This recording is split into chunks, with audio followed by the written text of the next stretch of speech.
नमस्कार. श्री स्वामी समर्थ. स्वामी महाराज तुमच्या मनातील सर्व इच्छा आकांक्षा पूर्ण करोत ही स्वामींचरणी प्रार्थना करून आजच्या व्हिडिओला सुरुवात करते. तर उद्या गणेश चतुर्थी आहे, त्याचबरोबर अंगारक योग देखील आहे.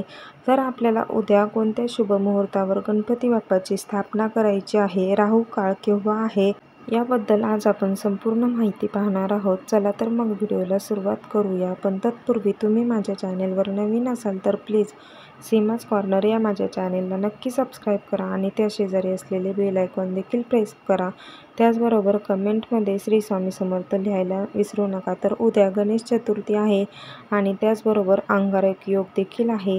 तुम्ही उद्या दिवसभरामध्ये कधीही गणपतीची स्थापना करू शकता, पण तुम्हाला शुभ वेळेमध्ये गणपतीची स्थापना करायची असेल तर त्यासाठी देखील शुभ मुहूर्त आहे. आणि जो राहू काळ आहे तर त्या काळामध्ये आपल्याला गणपती बाप्पाची स्थापना अजिबात करायची नाही. आपण राहू काळामध्ये दुर्गा सप्तशतीचे पाठ करत असतो, परंतु गणपती बाप्पाची स्थापना आणि शुभ कार्य आपण राहू काळामध्ये अजिबात सुद्धा करत नाहीत. तर गणपती बाप्पांना आपण विद्येचे, ज्ञानाचे दैवत म्हणतो. सर्वप्रथम गणपती बाप्पांचे आपण कोणतेही कार्य असो तर सर्वप्रथम पूजा करत असतो. गणपती बाप्पांना सर्वात अगोदर मान दिला जातो.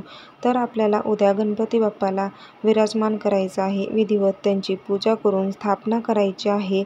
तसे तर उद्या संपूर्ण दिवसभरामध्ये अंगारक योग आहे, त्यामुळे दिवसभरामध्ये तुम्ही कधीही गणपती बाप्पाची स्थापना करू शकता. पण तुम्हाला स्थापना शुभ मुहूर्तामध्ये करायची असेल तर शुभ मुहूर्त हा सकाळी 11:07 ते दुपारी 1:34 आहे. तर या वेळेमध्ये तुम्ही गणपती बाप्पांची स्थापना करू शकता.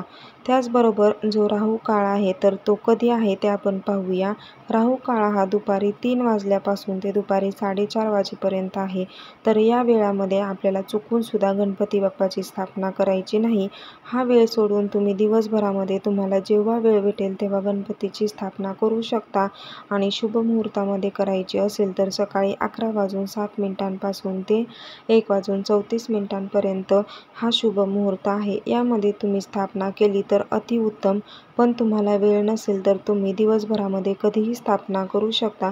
फक्त 3 ते 4:30 या वेळेमध्ये आपल्याला राहू काळामध्ये स्थापना करायची नाही. तर अशा प्रकारे उद्या गणेश चतुर्थीला तुम्ही या शुभ वेळामध्ये गणपती बाप्पाची स्थापना करू शकता. राहू काळामध्ये आपल्याला स्थापना करायची नाही. गणपती बाप्पाला आपण संकटमोचन, विघ्नहर्ता म्हणतो. गणपती बाप्पा आपले सर्व विघ्न दूर करत असतात. त्याचमुळे तुम्ही गणपती बाप्पांची योग्य वेळेमध्ये, योग्य तिथीमध्ये, शुभ मुहूर्तावरच स्थापना करा.